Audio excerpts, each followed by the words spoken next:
মাসিমা, আপনি কার জন্য এসেছেন? আমি মাঝে মাঝে বাবার কাছে আসি মা। কদিন থাকবেন এখানে?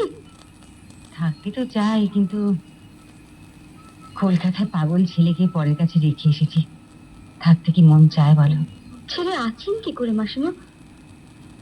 আর চোখ বুঝলে তো ওদের কাছেই থাকতে হবে ওকে। তা ঠিক, তবু কি ভাবছো, ছেলেকে ওরা কিভাবে দেখেছে ফিরে গিয়ে কি করে জানতে পারবো, তাই তো? হ্যাঁ, মানে ওই এতকাল একটা জমিদারি চালিয়ে এলাম মা, আমার কি ওসব ভুল হয় বাছা? সেই ব্যবস্থা আমি করেই এসেছি। আমার বাড়ির পদ্মঝিকে দুটো টাকা দিয়ে এসেছি, বলেছি চোখ দিয়ে সব দেখবি আর কান দিয়ে সব শুনে রাখবি।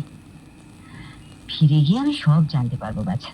মাসিমা, ঠাকুরের কি দয়া, তার থানে এসে আমি আপনার মতো মানুষের দেখা পেলাম।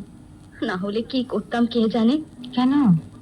আসলে কাল থেকে আমি ধর্নায় বসবো, দেখতেই তো পাচ্ছেন।